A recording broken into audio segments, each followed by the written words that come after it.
The listening lamp flickers to life, illuminating the space between worlds. Here, science whispers to spirit, and reality bends to imagination. Curl up in the cosmic glow as we unveil the extraordinary hidden within the ordinary.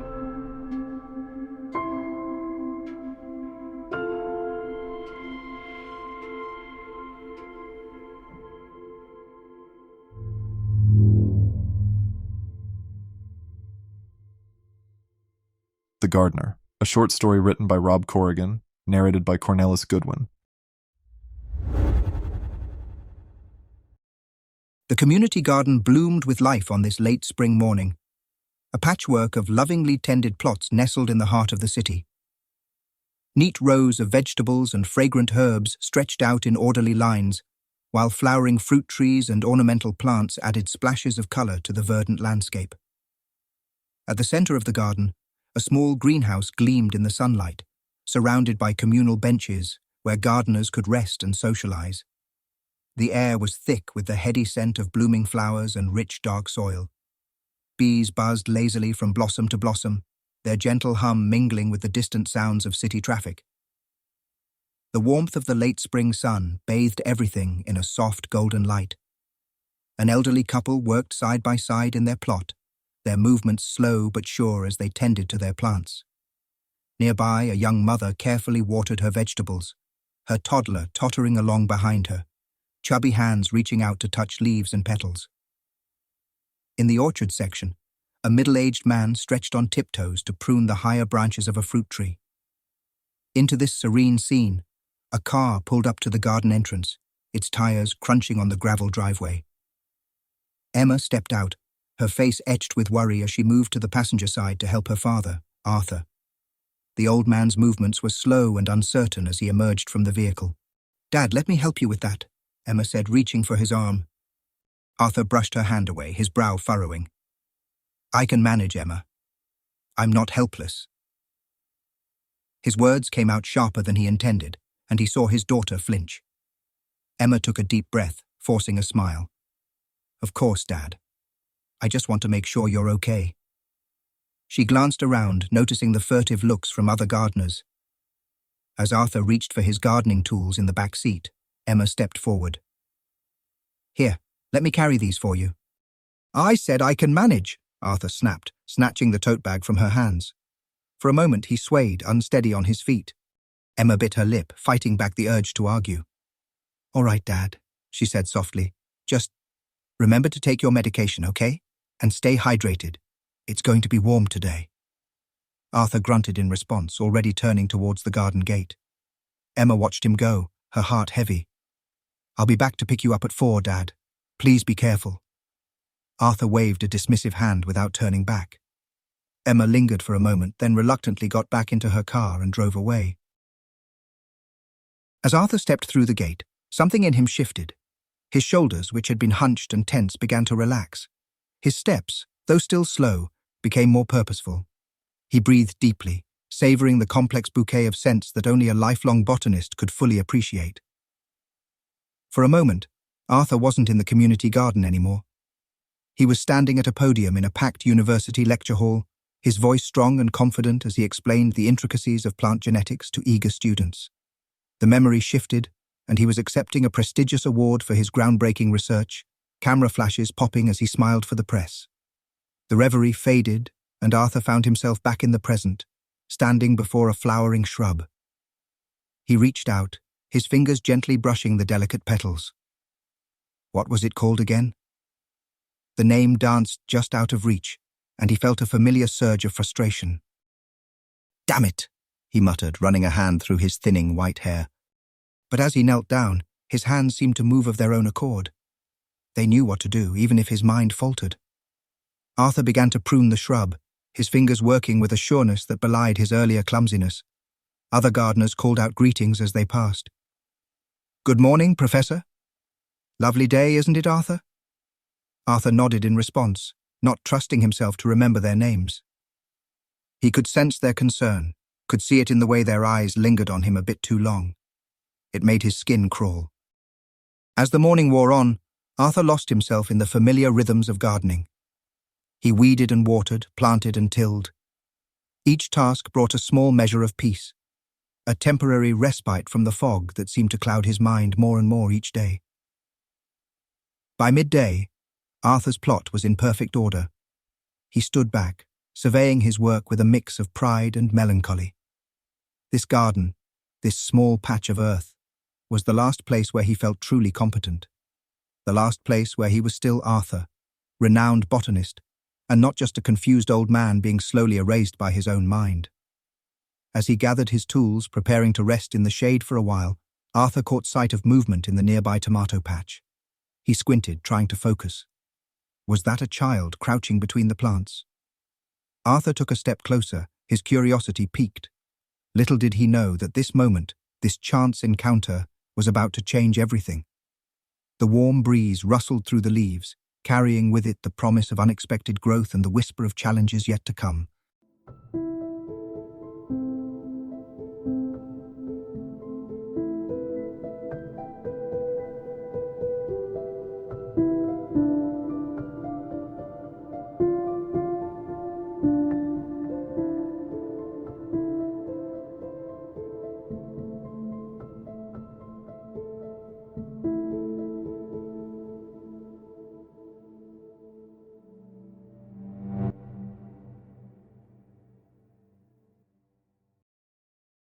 Arthur's hands moved methodically through the soil, the familiar motions bringing a sense of peace to his troubled mind. The heady scent of ripe tomatoes filled the air, their vibrant red skins glistening in the afternoon sun. He was just about to reach for his pruning shears when a sudden rustle in the nearby tomato patch caught his attention. Squinting against the sunlight, Arthur peered between the lush green vines. There, crouched low to the ground, was a small figure. A boy, no more than 10 or 11, with tattered clothes and a mop of unruly hair. The child's thin hand reached out, fingers wrapping carefully around a plump tomato. Arthur watched, transfixed, as the boy gently twisted the fruit, his movements indicating a practiced technique despite his youth. The tomato came free with barely a sound, and the boy quickly tucked it into a threadbare sack slung over his shoulder. For a moment, Arthur felt a flash of indignation. This was their community garden after all. But as quickly as it came, the feeling faded, replaced by an unexpected wave of empathy.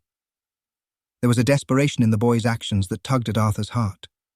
As he observed the child, a strange warmth spread through Arthur's chest. Something about the scene before him felt oddly familiar, though he couldn't quite place why. His posture softened, the tension in his shoulders easing. A fleeting image flashed through Arthur's mind, a memory of himself as a young boy, thin and hungry, reaching for fruit in an orchard. But before he could grasp the memory fully, it slipped away, leaving him with a lingering sense of connection to the child before him. Taking a deep breath, Arthur stepped forward, moving slowly so as not to startle the boy. "Hello there," he said, his voice gentler than usual. The child's head snapped up, eyes wide with fear. He scrambled to his feet, clearly preparing to flee. Arthur held up his hands in a placating gesture. "It's all right," he said softly. "I'm not angry. In fact, I was wondering if you'd like to learn how to pick them properly." The boy froze, curiosity overtaking fear, as he realized he wasn't being scolded. Arthur took another step forward, his movements deliberate and non-threatening. "You see," Arthur continued, struggling slightly to find the right words, "if you pick them just so, you won't damage the plant. That way it can keep producing more tomatoes." He mimicked a twisting motion with his hand, supplementing his speech with gestures. The boy watched him intently, his guarded expression slowly giving way to interest. After a moment's hesitation, he gave a slight nod. Arthur smiled, feeling a sense of purpose he hadn't experienced in months. "Excellent. Let's start with this one here, shall we?" He gestured towards a particularly ripe tomato. As Arthur began to demonstrate the proper harvesting technique, he was unaware of the car that had pulled up at the garden's entrance. Inside, Emma sat watching, her knuckles white on the steering wheel.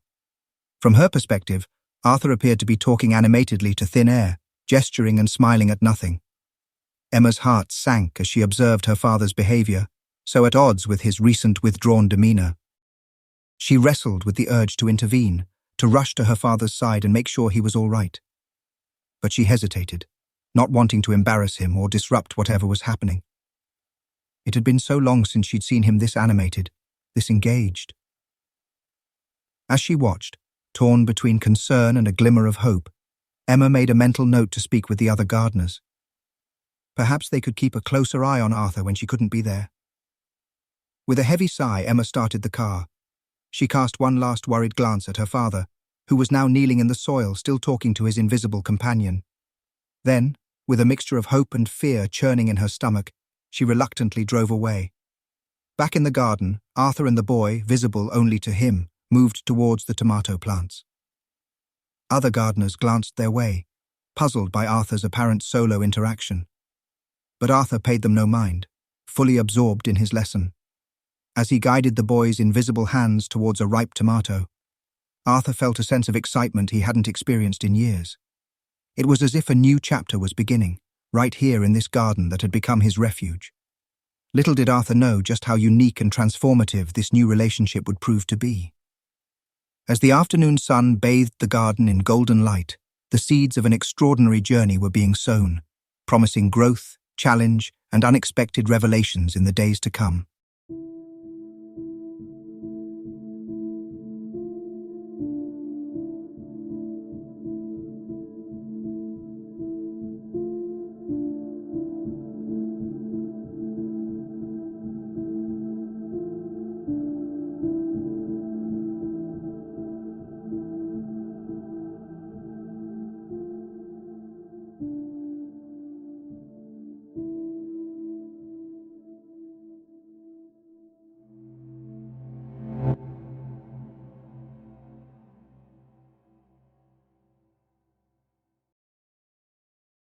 The early morning sun cast long shadows across the community garden as Arthur knelt beside a freshly tilled patch of earth.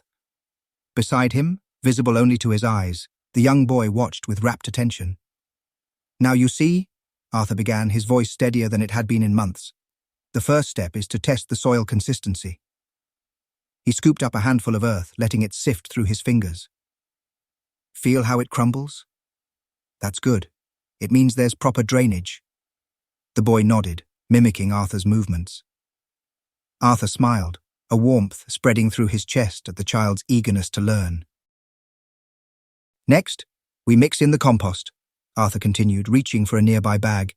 His hands, usually trembling and uncertain, moved with surprising steadiness as he demonstrated the proper technique.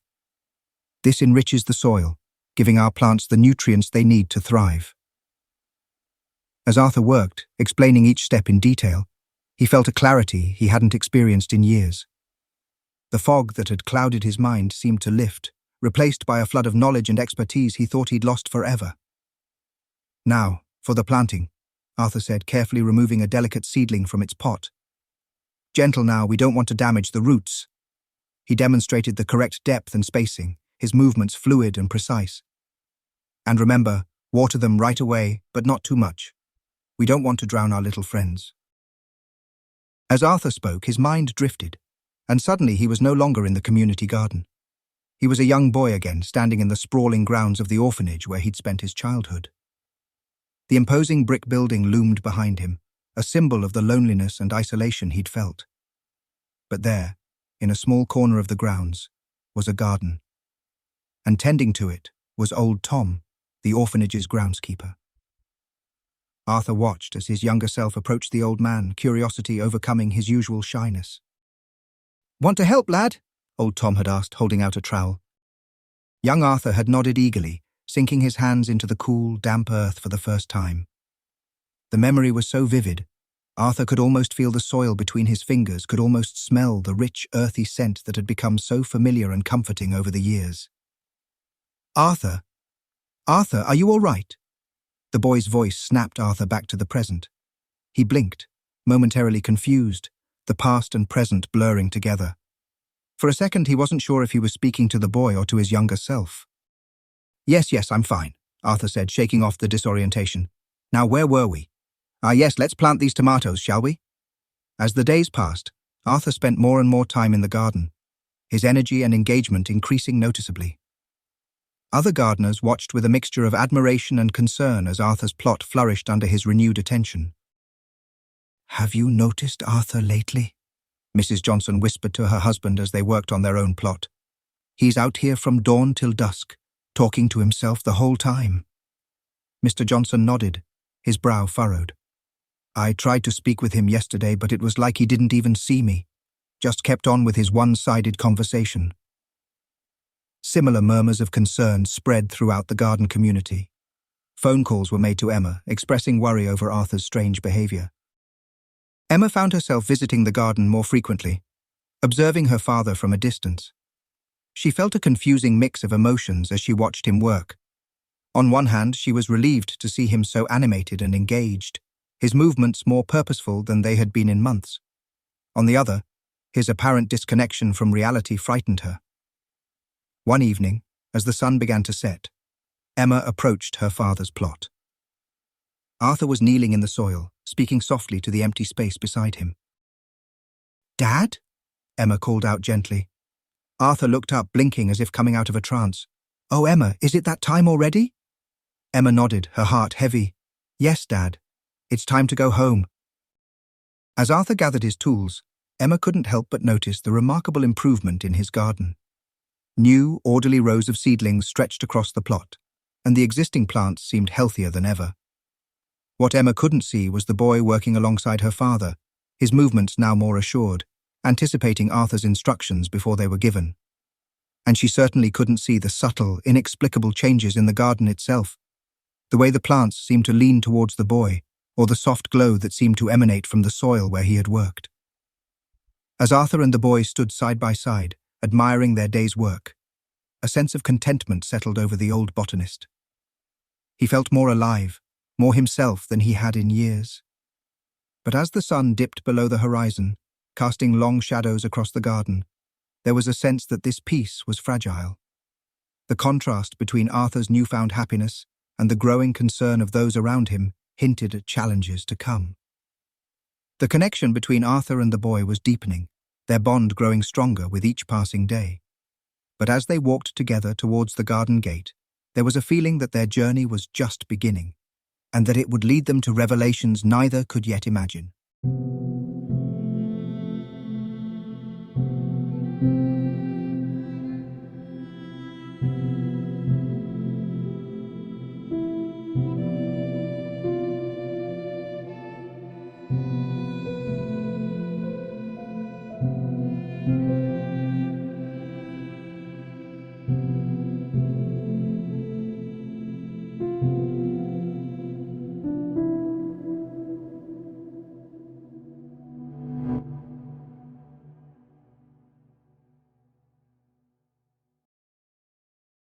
As dawn broke over the community garden, Arthur and the boy were already at work. The gentle patter of water droplets on leaves filled the air as they moved methodically down the rows, watering can in hand. The scent of damp earth and awakening plants enveloped them, while a cool mist settled on their skin. "There's nothing quite like the garden in the early morning," Arthur mused, his voice soft with contentment. The boy nodded, a small smile playing on his lips. It was the first time Arthur had seen him smile, and it warmed his heart. As the sun climbed higher, they moved on to weeding and pruning. The warmth on their backs was comforting as they worked side by side. Arthur found himself marveling at the different textures of leaves and stems beneath his fingertips, memories of countless hours in gardens and greenhouses flooding back. "Listen," Arthur said, pausing in his work. The satisfying sound of a weed being uprooted filled the air. "That's the sound of a job well done." The boy looked up at him, his eyes bright with understanding. "It's like the garden is thanking us," he said softly, his voice barely above a whisper. Arthur's heart leapt at the sound. It was the first time the boy had spoken, and his words carried a wisdom beyond his years. As evening approached, they harvested the day's bounty. The rich colors of ripe fruits and vegetables filled their baskets, a testament to their hard work. Arthur picked a perfectly ripe tomato and offered it to the boy. "Go on, try it," he encouraged. The boy bit into the tomato, juice dribbling down his chin. His eyes widened with delight at the burst of flavor. As they worked, Arthur found himself slipping into memories of his past. He was suddenly back in university, meeting his botany professor for the first time. The man's kind eyes and patient demeanor had immediately put young Arthur at ease. Plants, my boy, the professor had said. They're more than just living things. They're teachers, friends, and sometimes saviors. Arthur blinked, the memory fading. He looked at the boy beside him, momentarily confused. Professor? He muttered before shaking his head to clear it. The boy looked up at him, concern evident in his eyes. His small hand reached out, gently touching Arthur's arm. The touch grounded Arthur, bringing him back to the present. Meanwhile, Emma sat in a sterile doctor's office, worry etched on her face. His behavior has changed so much, she explained to the doctor. He's more engaged, yes, but he's also disconnected. He spends all day in the garden talking to someone who isn't there. The doctor frowned, making notes. It could be a progression of his Alzheimer's, he mused. But these periods of lucidity you mentioned are intriguing. We might need to adjust his medication. Later that week, Emma found herself in a heated debate with the garden committee. We're worried about Arthur's safety, Mrs. Johnson insisted. He's out there all hours, barely seems to notice anyone else. Emma sighed, torn between protecting her father and preserving this newfound joy he seemed to have discovered. I understand your concerns, she said carefully, but the garden means everything to him. We can't just take that away. As the weeks passed, the garden began to change in ways that defied explanation. Tomatoes in Arthur's plot ripened faster than anyone had ever seen. Flowers bloomed out of season, their vibrant colors a stark contrast to the fading summer blooms in other plots. Even pests seemed to avoid Arthur's thriving plants. Other gardeners watched with a mixture of admiration and unease. Mr. Thompson, usually one of the garden's most successful growers, found himself spending more and more time observing Arthur's plot. It's not natural, he muttered to his wife. No one's garden grows like that. For Arthur, these changes went unnoticed. He was too absorbed in his work with the boy, in the joy of sharing his knowledge. His hands, once shaky and uncertain, now moved with precision as he demonstrated complex grafting techniques. But outside the garden, Arthur's condition continued to deteriorate. He struggled to recognize neighbors he'd known for years and often seemed confused about the time of day or even the current year. One evening, as the sun began to set, Arthur and the boy stood admiring their work. The boy turned to Arthur, his eyes serious. You know, the first flower on Earth bloomed about 140 million years ago, he said matter-of-factly. Arthur stared at him, startled. How could this child know such a specific fact? Before he could question it, Emma's voice called out from the garden entrance. Dad, it's time to go home. Arthur looked from Emma to the boy, suddenly unsure of where or when he was. The boy smiled gently, placing a reassuring hand on Arthur's arm. It's okay, he said softly. I'll be here tomorrow. As Arthur walked towards Emma, she watched him with a mixture of love and concern. The joy on his face was undeniable, but so was his detachment from reality. Behind them, the garden seemed to hold its breath. The leaves rustled in a breeze that wasn't there, as if the plants themselves were aware of the unfolding drama. Something was changing, evolving, and at the center of it all stood Arthur and his mysterious young companion, their futures as intertwined as the vines climbing the garden trellises.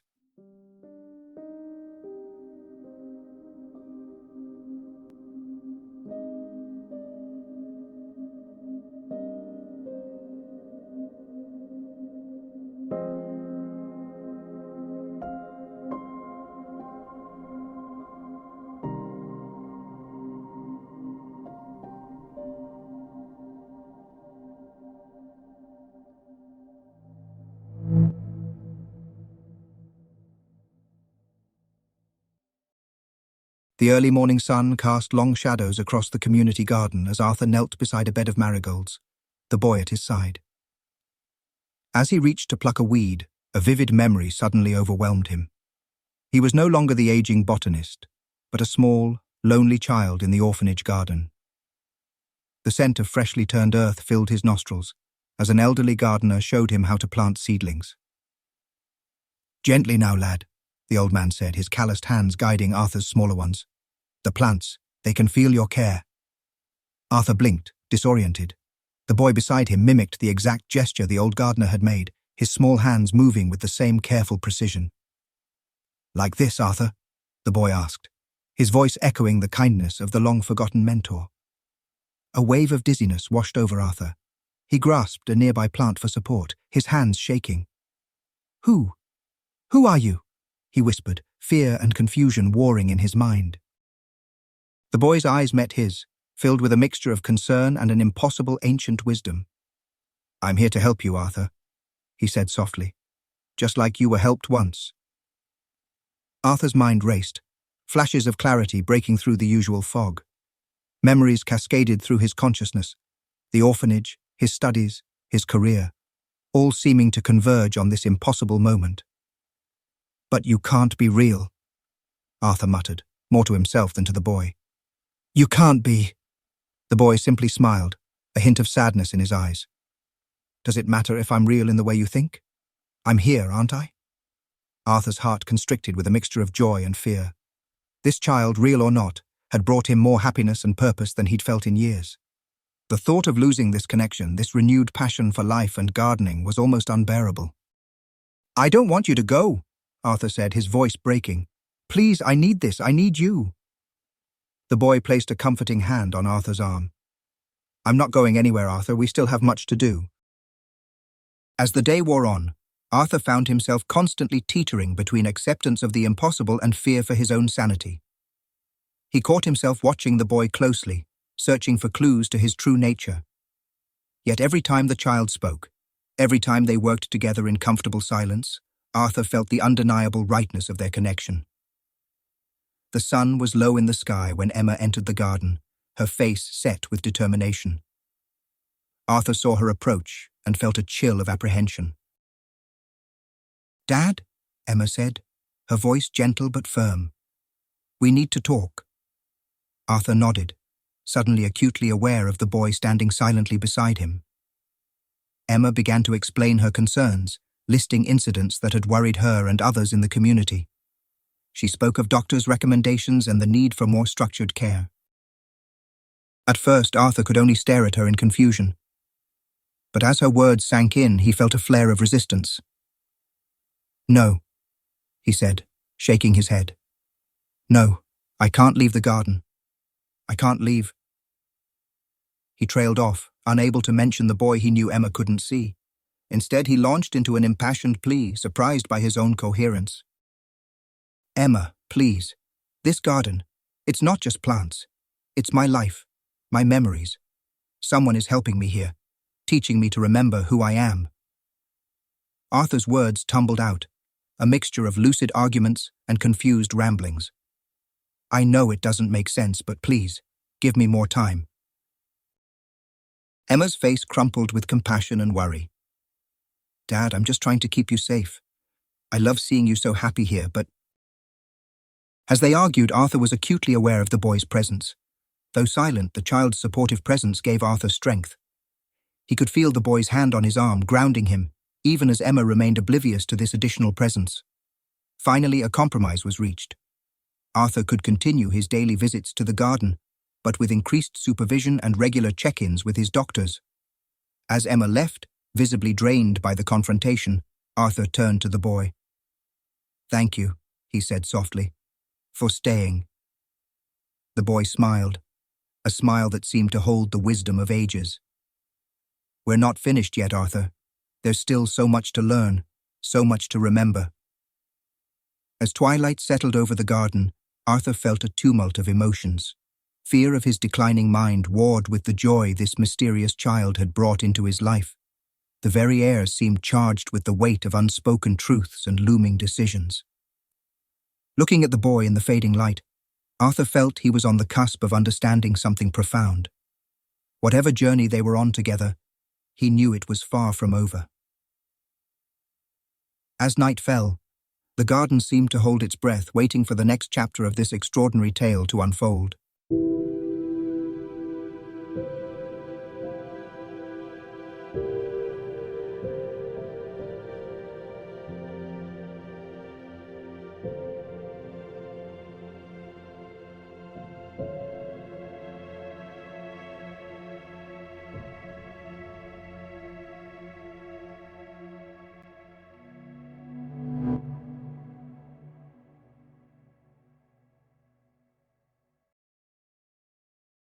The crisp autumn air carried a sense of urgency as Arthur made his way through the garden gates. His steps, once sure and steady, now faltered. His hands, those instruments that had coaxed life from the earth for decades, trembled as he reached for his trusted trowel. "Careful, Arthur," the boy said softly, materializing at his side. "Let me help you with that." Arthur nodded, a mixture of gratitude and frustration clouding his features. As they began their daily routine, it became painfully clear how much had changed. Simple tasks that once came as naturally as breathing now required intense concentration. Arthur found himself staring at familiar plants, their names dancing just out of reach in his mind. "What? What are these again?" he asked, gesturing to a row of leafy greens. The boy smiled patiently. "Those are kale, Arthur. Remember how you told me they're packed with nutrients? Nature's multivitamin, you called them?" Arthur's face lit up for a moment, then fell as he realized he'd forgotten such basic knowledge. Determined to make the most of their time, he launched into an impromptu lesson on advanced grafting techniques, his words tumbling out with feverish intensity. "You see, my boy, when you join these two plants, you're not just creating a hybrid. You're... Arthur's voice trailed off, the words evaporating from his mind. Frustration etched deep lines in his face. The boy gently placed his hand on Arthur's arm. "It's all right. Take your time." As they worked, Arthur found himself opening up about his past. "I always regretted not spending more time with Emma when she was young," he confessed. "I was so focused on my research, on making a name for myself. I thought I had all the time in the world to be a father." The boy listened intently, his eyes holding a wisdom far beyond his apparent years. "But look at the bond you have now," he said softly. "It's never too late to nurture a relationship, just like it's never too late to plant a seed." Arthur nodded, a tear slipping down his weathered cheek. In that moment, he felt a profound sense of acceptance wash over him. His life, with all its triumphs and failures, had led him to this garden, to this extraordinary connection with the boy beside him. Meanwhile, Emma watched from a distance, her heart heavy with conflicting emotions.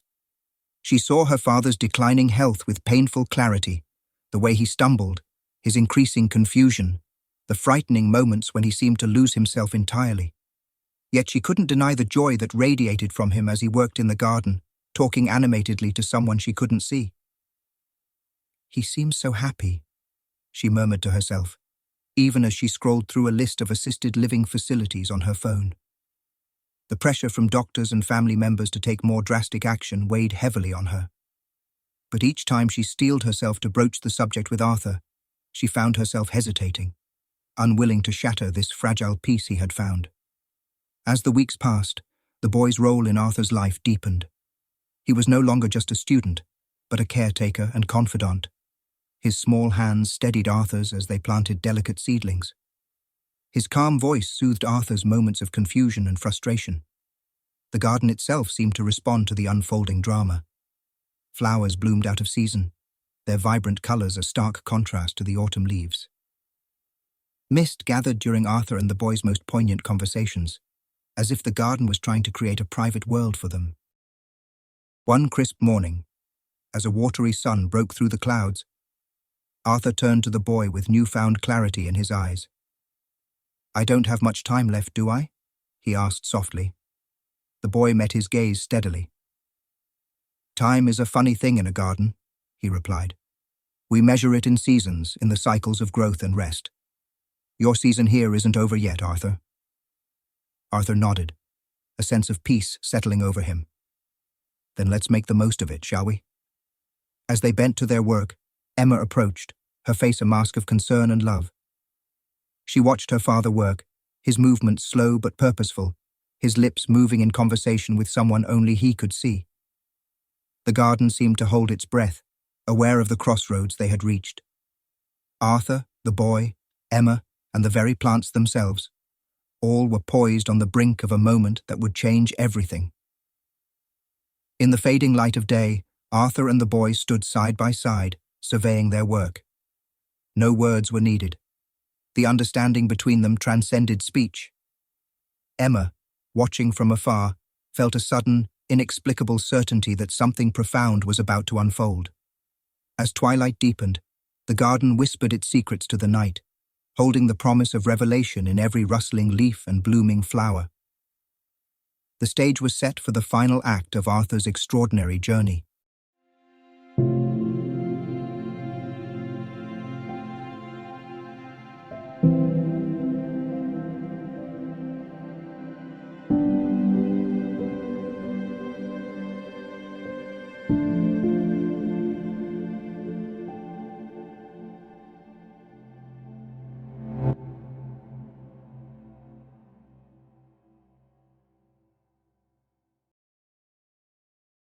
The autumn garden greeted Arthur with a symphony of colours as he made his way through the gate one last time. Golden and russet leaves carpeted the ground, crunching softly beneath his feet. Late-blooming chrysanthemums dotted the landscape with rich hues of burgundy and gold, while plump pumpkins and squashes nestled among withering vines. The air was crisp, carrying the faint scent of wood smoke from distant chimneys. Arthur breathed deeply, savouring the earthy aroma of decaying leaves and ripe fruit. All around him the garden was preparing for its winter slumber. Summer crops were being cleared away, and the usual bustling of birds and insects had quieted to a whisper.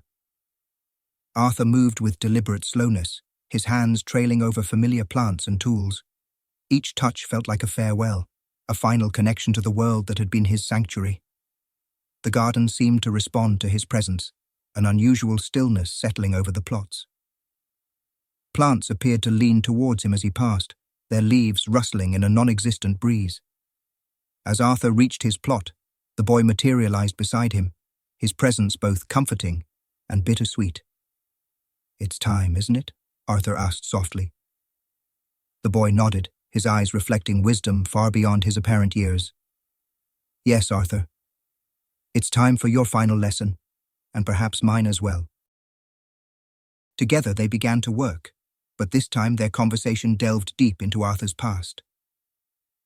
"I never told you about the day I was left at the orphanage," Arthur began, his voice steady despite the pain of the memory. "I was so angry, so scared. I felt abandoned, utterly alone." The boy listened intently as Arthur spoke of pivotal moments in his life. The decision to pursue botany over starting a family, the career moves that took him away from loved ones. "I have so many regrets," Arthur confessed. "So many words left unsaid, so many missed opportunities for connection." "But look at what you've accomplished," the boy responded gently.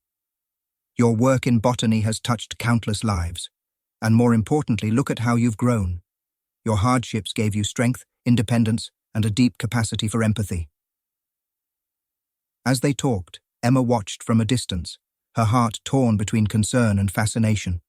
Her father's animated gestures and expressions as he conversed with an unseen presence were both troubling and oddly comforting. There was a clarity to his movements, a sense of peace she hadn't seen in years. Suddenly, Emma blinked rapidly, her breath catching in her throat. For just a moment, she could have sworn she saw a shimmering presence beside her father, the faint outline of a young boy made of light. She stepped back, rubbing her eyes in disbelief. When she looked again, the vision was gone, leaving her confused and shaken. Meanwhile, Arthur and the boy continued their profound exchange. Arthur shared his final pieces of wisdom, distilled from a lifetime of experience. In return, the boy offered insights that seemed to transcend his youthful appearance.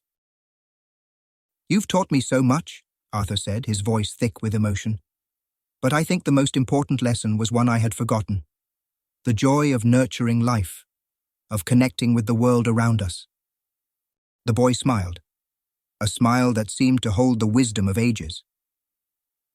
"And you've taught me about resilience, about the beauty of the human spirit. This garden will always carry your legacy, Arthur." As they spoke, the garden itself seemed to respond. Flowers that should have long since faded burst into bloom. Leaves swirled in unnatural patterns, creating eddies of color in the air. The very atmosphere seemed to thicken with unseen energy. Arthur felt a sudden renewal of strength coursing through his body.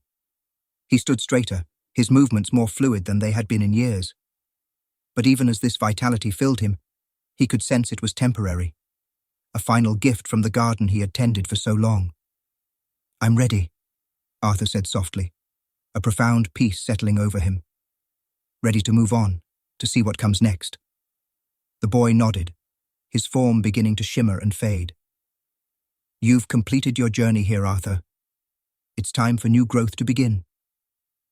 With a final, poignant smile, the boy's form dissolved into motes of light that danced on the autumn breeze. Arthur closed his eyes, feeling the warmth of the fading sunlight on his face.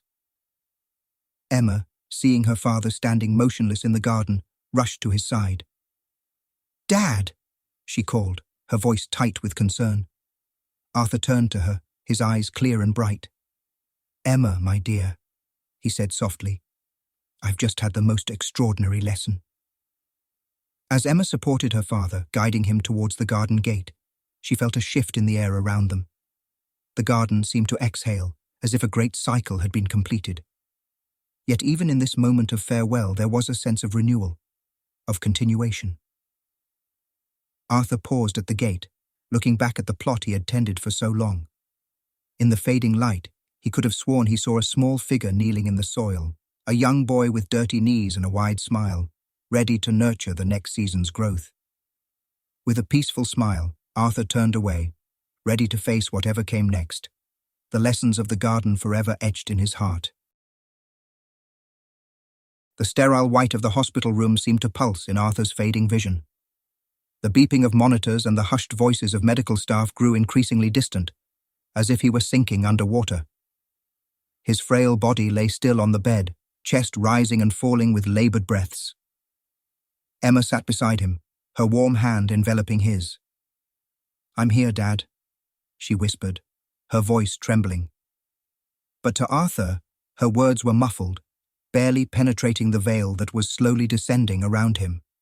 As his eyes fluttered closed, the antiseptic smell of the hospital faded away, replaced by the rich, earthy scent of freshly turned soil. The crisp sheets beneath him seemed to dissolve, and Arthur felt the warmth of sunlight on his skin. In his mind's eye, a garden materialized. Not just any garden, but a vibrant amalgamation of every garden he had ever loved. Lush green foliage burst with life, flowers bloomed in impossible colors, their vibrancy surpassing anything in the physical world.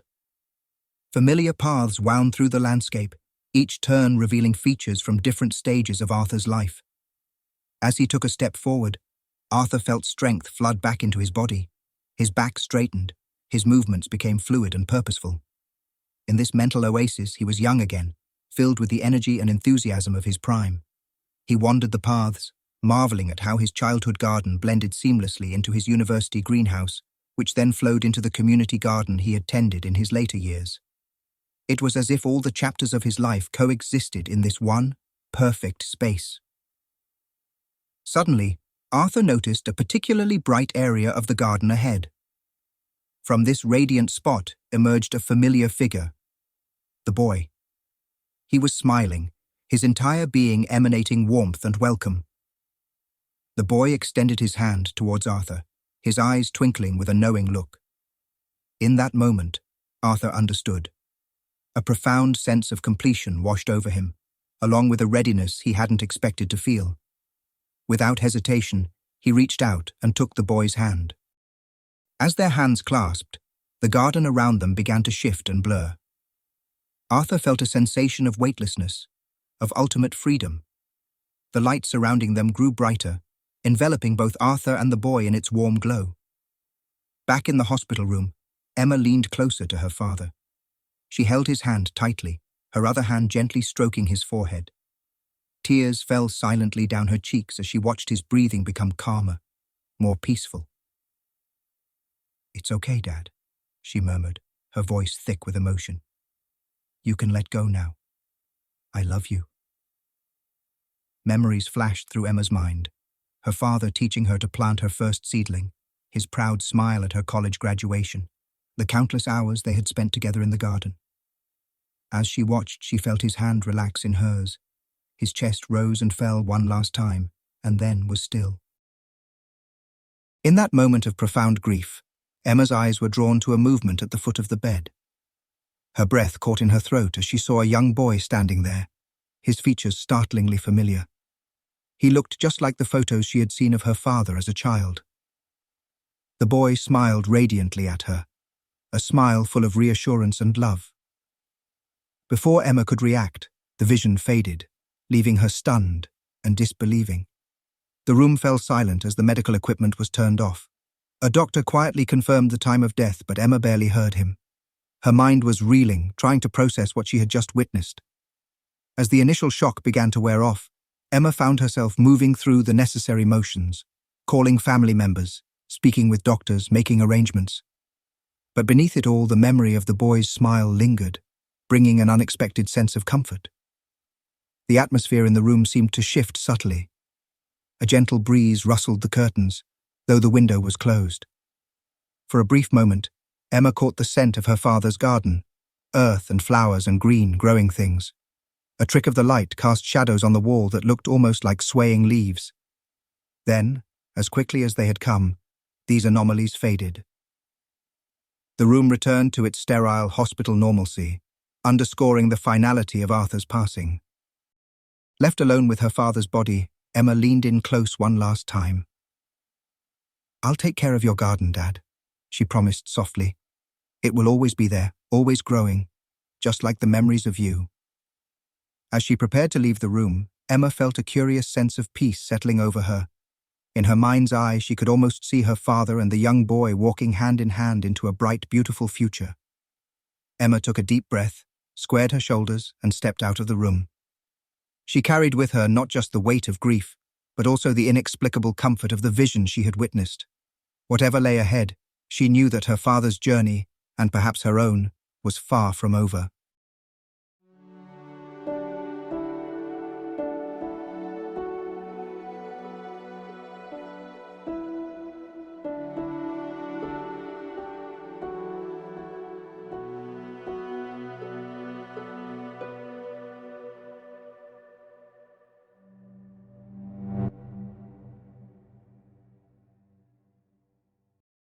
Thank you for illuminating your imagination with the listening lamp.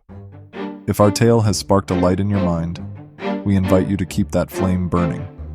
Subscribe to our podcast and join us again as we continue to explore the vast cosmos of human experience. Until next time, may your inner light guide you through the mysteries that await.